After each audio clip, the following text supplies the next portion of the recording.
Почитувани, добар ден, ги следите вестите на Канал 8. Заменик амбасадорот на Кралството Холандија Анри ван Менс престојуваше во работна посета на Кочани.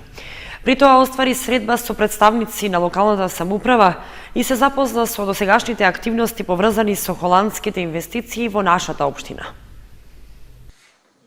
Деловната соработка меѓу македонските и холандските компании се повеќе се проширува и зајакнува, при што странските партнери во соработка со домашните фирми инвестираат во Македонија, вклучувајќи и општина Кочани. Инвестициите се во различни производни дејности, во кои покрај сопствениот капитал се ангажираат и македонски работници. Такви се констатациите што произлегува од работната средба што заменик амбасадорот на Кралството Холандија Анри ван Менс ја имаше со своите домакини во локалната самоуправа на Кочани. Солидните услови за работа и инвестирање постојат и во нашата општина, при што досега неколку холандски фирми инвестирале сопствен капитал и имаат намера така и да продолжат. Гостинот од Холандија рече дека својата функција во амбасадата започнал да ја извршува од неодамна, па ова му е прва посета на нашата општина, надевајќи се дека во наредниот период ќе следуваат нови средби. Ги посетувам холандските компании што се во земјата. Дознав денеска на состанокот дека Кочани е град на оризот, од друга страна Холандија е земја на компирите. А самото тоа што има 4 големи холандски компании како инвеститори во Кочани кои што вработуваат повеќе стотици работници е знак дека има потенцијал за соработка во повеќе сфери. Се радувам на можностите за понатамошна соработка и на повторно гледање со градоначалникот и понатамошни посети на општината при кои што ќе се развијат, ќе се отворат нови можности за соработка на холандски и македонски компании. Во Кочани има 4 фирми што се целосно холандски инвестиции.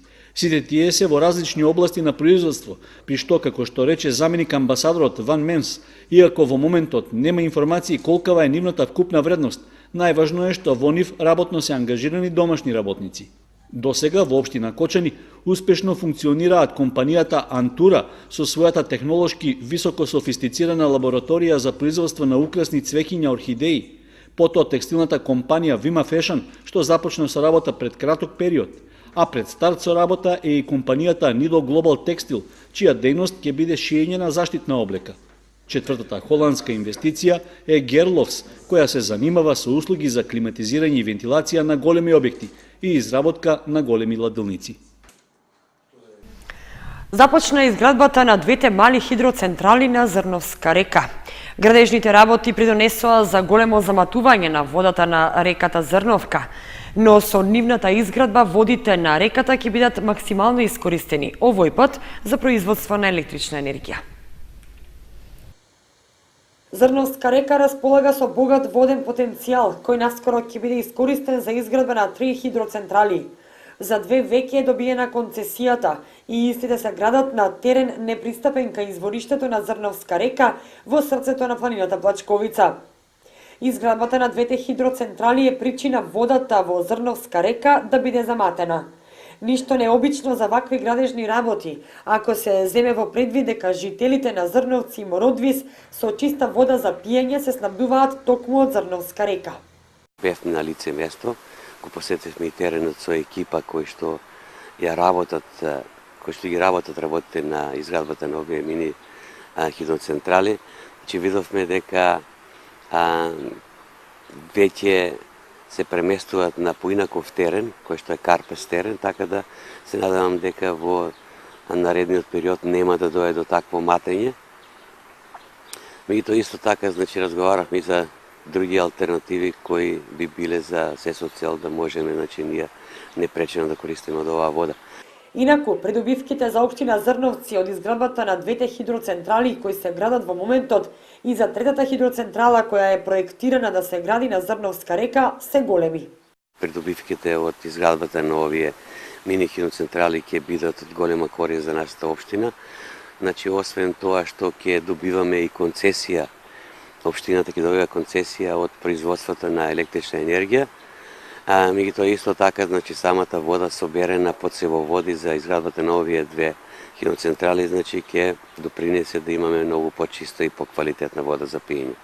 Двете хидроелектрани на Зрновска река ги гради италијанска компанија, која се очекува да ја добие и третата концесија за градба. Со нивната изградба, водите на Зрновска река ќе бидат максимално искористени овој пат за производство на електрична енергија. Мостот на река Осојница, кој што е изграден како дел од пилот проектот за уредување на коритото на река Осојница, ќе биде предаден во употреба. Станува збор за проект со кој општина Виница се вклучува во заштитата и унапредувањето на климатските промени. Општина Виница, граѓанскиот сектор, УСАИД и Милеуконтакт Македонија во изминатите неколку месеци успешно го спроведуваа проектот за уредување на коритото на река Осојница, низводно и возводно од мостот на реката во селото Јакимово. Ова всушност представува пилот проект со кој општина Виница се вклучува во заштитата и унапредувањето на климатските промени, односно дел од проектот на УСАИД за општински стратегии за климатски промени, спроведуван од Милеуконтакт Македонија и општина Виница. Бидејќи овој пилот проект е завршен, се планира и негово предавање во употреба. За таа цел, четврток на 6 октомври во 11 часот.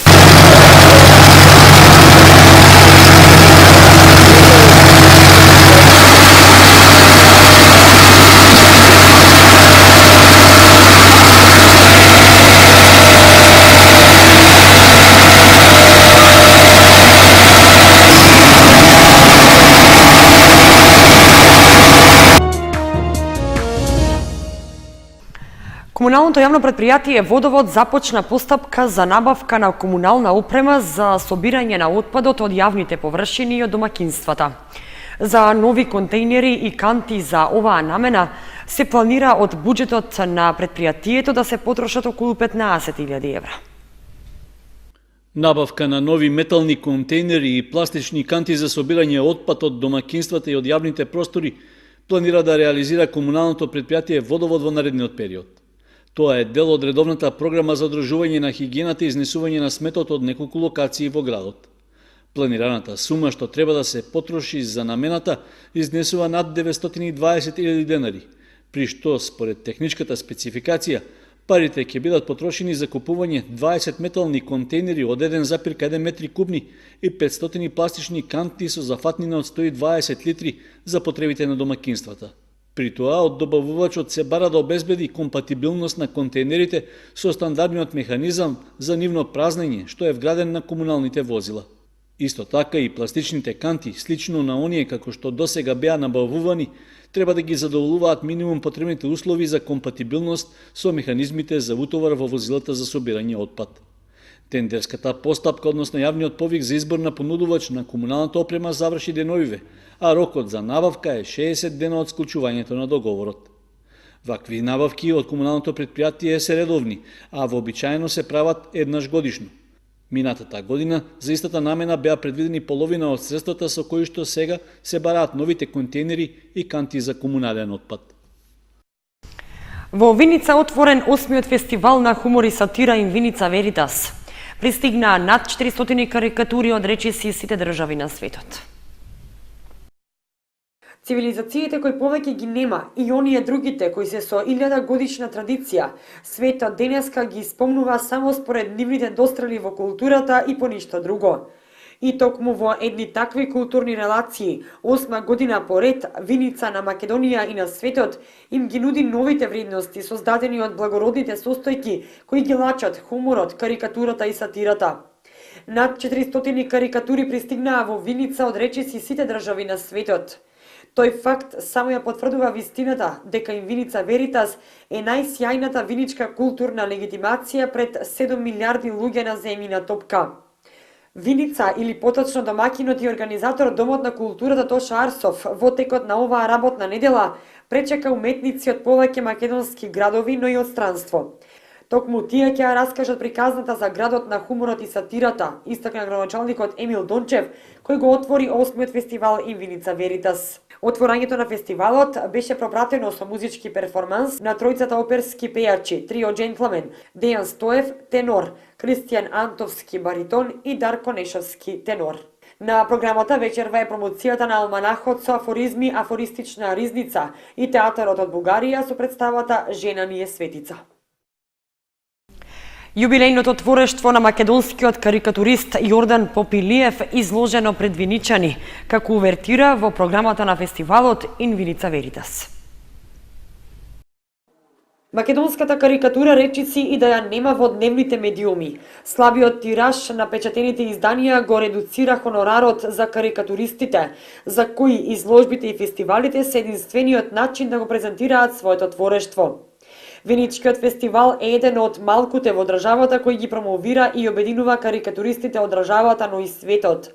Меѓународниот конкурс за карикатура донесе карикатури од 40 држави, а им даде можност и на домашните да се надпреваруваат со карикатуристи широм светот.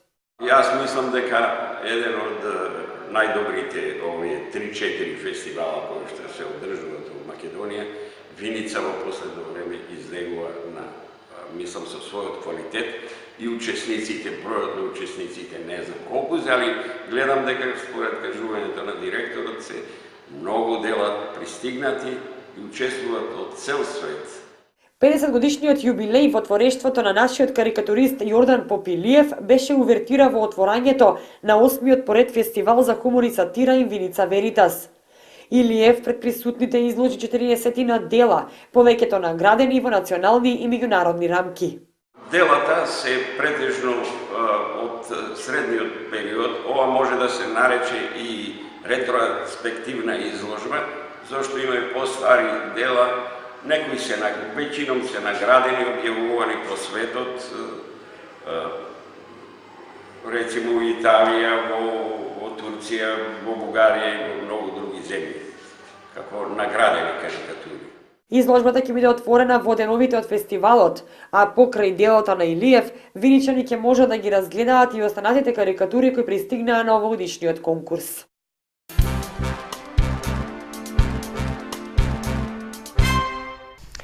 Планинарите и љубителите на природата од источниот дел на Македонија деновиве повторно се дружија на Осоговските планини.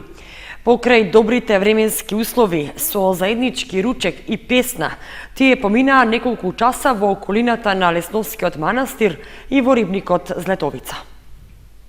Планинарскиот клуб Плавица од Пробиштип беше домакин на традиционалниот планинарски марш од манастирот Свети Гаврил Лесновски кај Злетово до манастирот Свети Спиридон кај Злетовскиот рибник.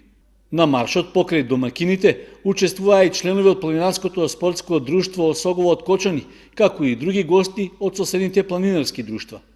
Сите тие заеднички ја пропешачија патеката долга 11 километри, што се протегани из прекрасна букове и дабова шума на падините на Осоговските планини. Соработката на Кочанскиот со Пробиштипскиот планинарски клуб се реализира со години и досега тие заеднички биле организатори на повеќе дружиња и маршеви низ Осоговијата. На крајот од традиционалниот марш, домакините од Пробиштип организираа ручек во рибникот Злетовица. Исто така, на сите учесници им беа доделени благодарници како признание за успешно завршената рута.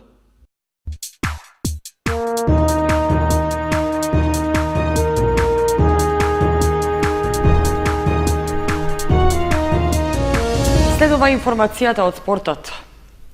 Екипата на Феникс 2010 од Скопје, во која настапува и кочанскиот кошаркар Андреј Данилов, го освои првото место на турнирот од Европската младинска лига во Полска. Нашиот кошаркар беше меѓу најдобрите поединци во тимот и со поените што ги постигна придонесе за победа на сите надпревари што ги одигра неговата сегашна екипа. Одличен успех постигна кошаркарската екипа на Феникс 2010 од Скопје, во која стандарден играч е и кочанецот Андреј Данилов. На турнирот што се одигра во полскиот град Логи, во рамки на Европската младинска лига, а на кој учествуваат 32 екипи од европските земји, тимот на нашиот кошаркар го освои првото место. Во своето деби во лигата, селекцијата кошаркари родени 2000-та година оствари 4 победи во исто толку одиграни надпревари, при што во сите разликата изнесуваше над 20 коша. Во првиот надпревар тие го совладаа представникот од Италија, Лидо ди Рома, а веднаш потоа и унгарската екипа Шедеак од Сегет.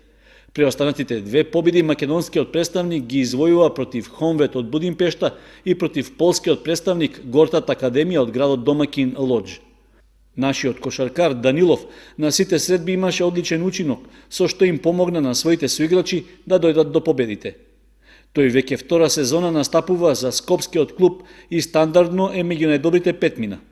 Исто така се вбројува и меѓу најдобрите стрелци во младинската кошаркарска лига на Македонија, со оглед што во просек постигнува по 16 поени од надпревар. Можностите за напредување во кариерата му се големи, особено што неговата професија и во иднина ќе биде поврзана со спортот, со оглед што е ученик во Средното училиште за физичка култура во Скопје.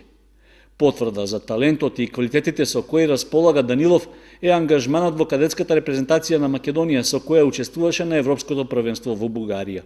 Во наредниот период за Данилов и неговата екипа Феникс 2010 престои нов ангажман на вториот турнир во рамки на Европската младинска лига, при што ќе треба да го повторат успехот од Полска.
Временската прогноза беше постојаната информација во вестите на Канал 8. Останете и понатаму со нашата програма. Довидување.